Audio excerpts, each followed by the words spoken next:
जैन प्रियजनों, DK channel में आपका स्वागत। दोस्तों, मैं हूं डीके जी। मेरे साथ मौजूद हैं जदयू के प्रदेश प्रवक्ता जिनका नाम है हिमराज राम जी से बात करते हैं। इस सौरभ मर्डर केस वाला अभी तक क्या हुआ? पुलिस अपना काम कर रही है, जांच पड़ताल हो रही है और पुलिस के काम में किसी की दखल अंदाजी नहीं है। आनन फानन में किसी निर्दोष को पकड़ के अंदर भेज देना भी बहादुरी नहीं है। इसलिए पुलिस पूरी मुस्तैदी से अपना काम कर रही है। और अभी जो हाल में जो हुआ है सर मर्डर, एक बच्ची का श्रेया का, तो उसके बारे में क्या कुछ कहते हैं? ये कोई भी घटना घटती है, पुलिस अपना काम पूरी ईमानदारी से करती है और किसी किसी मामलों में थोड़ी देर भी हो जाती है, लेकिन अपराधी की गिरफ्तारी निश्चित रूप से की जाती है। उसकी पहचान भी अच्छी तरीकों से की जाती है ताकि कोई निर्दोष इसमें ना फंसे और दोषी बचे नहीं। सर, एक अजीबोगरीब सर, अगर सीएम का धमकी, एमएलए का धमकी, ये सब चीज मिलता है तो तुरंत 1 मिनट में वो जो है बंदा हाजिर हो जाता है, पकड़ा करके आ जाता है। लेकिन जो जनता के बीच में इस तरीके से दुर्व्यवहार, दुर्घटना होता है तो वो जांच प्रक्रिया चल रही है, ऐसा क्यों होता है?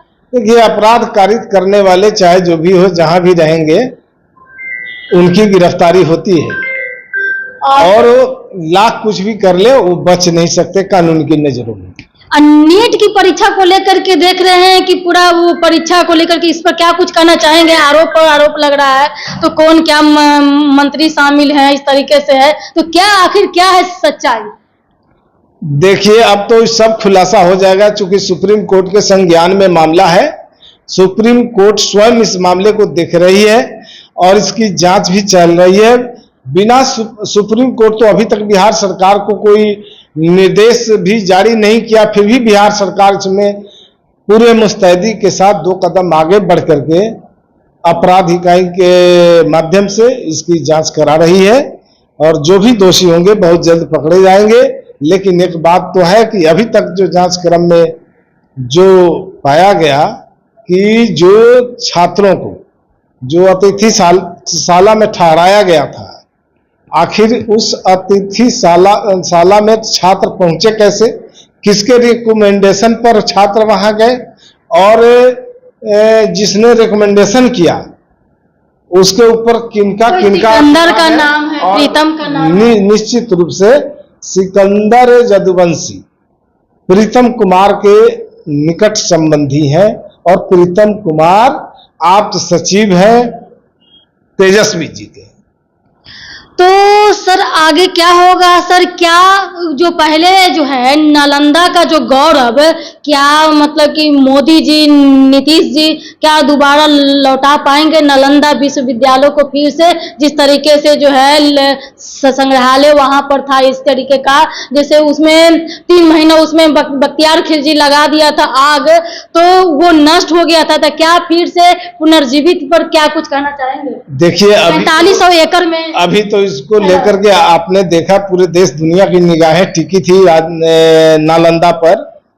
चूंकि माननीय प्रधानमंत्री मोदी जी आकर के इसका उद्घाटन किए हैं और कई देशों के राजदूत भी इस कार्यक्रम में सम्मिलित हुए और ये वास्तव में जो बिहार का गौरव है, नालंदा का गौरव है, नालंदा का जो इतिहास है, उसे पुनः वापस करने की कोशिश है, प्रयास है और इसमें नीतीश कुमार जी पूरे मेहनत के साथ, पूरे लगन के साथ इस काम को अंजाम तक पहुंचाएं। मुझे कह रहे हैं कि राजगीर था, पहले राजगृह था, यानी कि राजों का जो घर था राजगृह, तो अब बन गया राजगीर। तो क्या लगता है कि बख्तियार खिलजी ने जलाया था, तो उसी के नाम से ये बख्तियारपुर जो आपके बगल में है वो पड़ रहा है, तो क्या उसका नाम भी धरोहर से हटना चाहिए, चेंज होना चाहिए?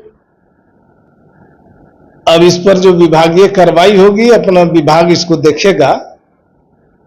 ये कोई राजनीतिक मुद्दा नहीं है और जो सिर्फ नालंदा का जहां तक सवाल है, नालंदा से जुड़े हुए जो भी इतिहास जो अमिट हो रहे थे, विस्मृत हो रहे थे, उसको पुनः वापस लाया जा रहा है, पुनर्जीवित किया जा रहा है। निश्चित रूप से बिहार का गौरव है, पूरे देश का गौरव है। और सर ये अब आते हैं एजुकेशन से लेकर के, तो कभी सर क्या सर, कब तक सर सब मतलब कि बगल में पड़ोसी से मांग करके, अगल बगल से मांग करके बच्चा फार्म भरते हैं कि हमको जो टैलेंट हम निकले करेंगे, जब बाद में कभी बीपीएससी का पेपर लीक, कभी नीट का पेपर, ये सब कब तक चलेगा सर? यहाँ तक कि बेल्ट हो, कपड़ा हो, मतलब कि सब चीज खोलवा लिया जाता है, सब स्कैन कर लिया जाता है, फिर भी पेपर लीक, ये कैसे हो जाता है? लेकिन आम मिडिल क्लास का तो बात नहीं है, ये सब जब तक ऊपर का हाथ नहीं होगा तब तक ये चीज सेटिंग नहीं हो सकता है सर।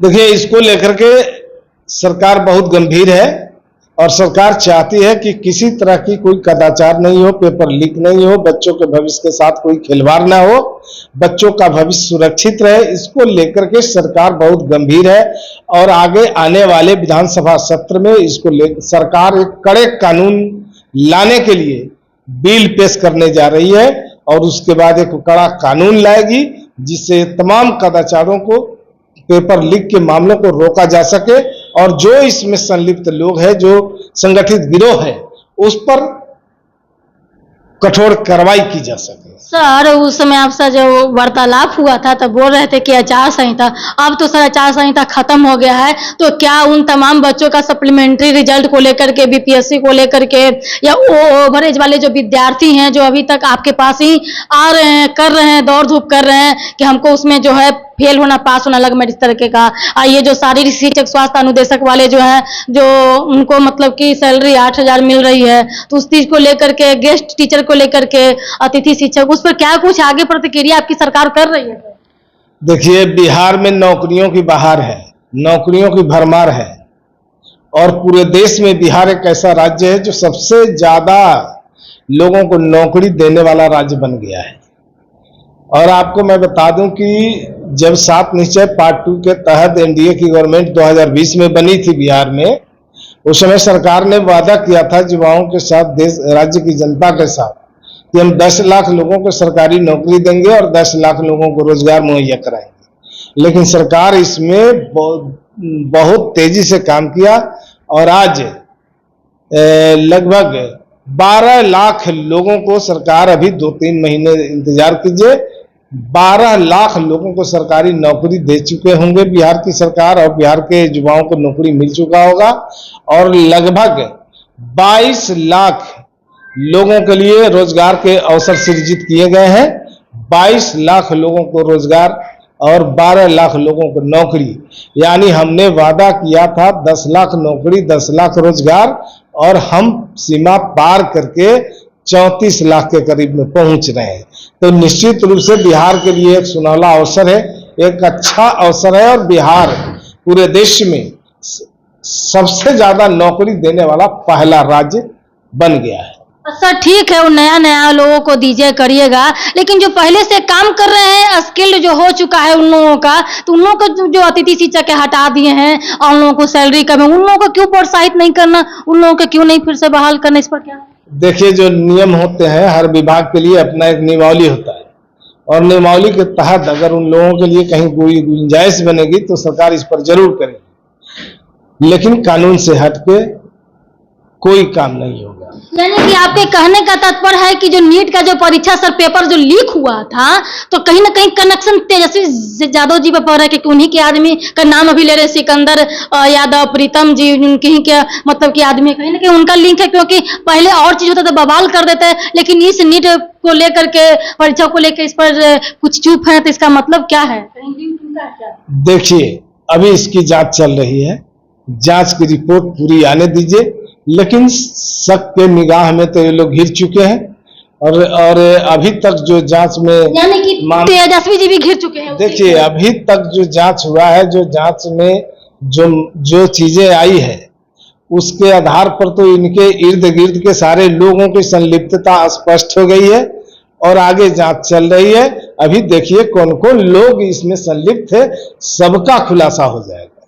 चलिए, बहुत बहुत धन्यवाद। देख रहे हैं दोस्तों, आगे जो है इस कदर से जो कानून बनाया जा रहा है कि आइंदा कहीं कोई भी पेपर जो है लीक ना होगा, और आने वाला समय में वैकेंसियों का बाहर तो आ रहे हैं नया लोगों को, पुरानों लोगों को क्या करेंगे सरकार, किस तरीके से सेकेंड ऑप्शन देते हैं नहीं देते हैं, क्या होता है आगे इन लोगों का, शारीरिक शिक्षक हो या अतिथि शिक्षक हो या बीपीएससी मैटर हो, कोई भी हो, रिजल्ट को लेकर के मैटर को, जितना एजुकेशन सिस्टम है, रेलवे में वैकेंसी को लेकर के उपद्रव बच्चे जो कर रहे थे कि सीट कम है उसको बढ़ाने की मांग भी कर रहे थे। देखिए आगे क्या होता है इस चीज को लेकर के, क्या सरकार, क्या डबल इंजन की सरकार ले पाती है मजबूती के साथ में बिहार में, क्योंकि आगामी आने वाला चुनाव 2025 विधानसभा चुनाव को लेकर के है, क्या प्रक्रिया इन लोग देते हैं। देखते रहिए डीके सक्सेस चैनल में, लाइक शेयर कमेंट सब्सक्राइब कीजिए दोस्तों, आप फेसबुक पे हैं तो फॉलो करिए। जय हिंद, जय श्री राम।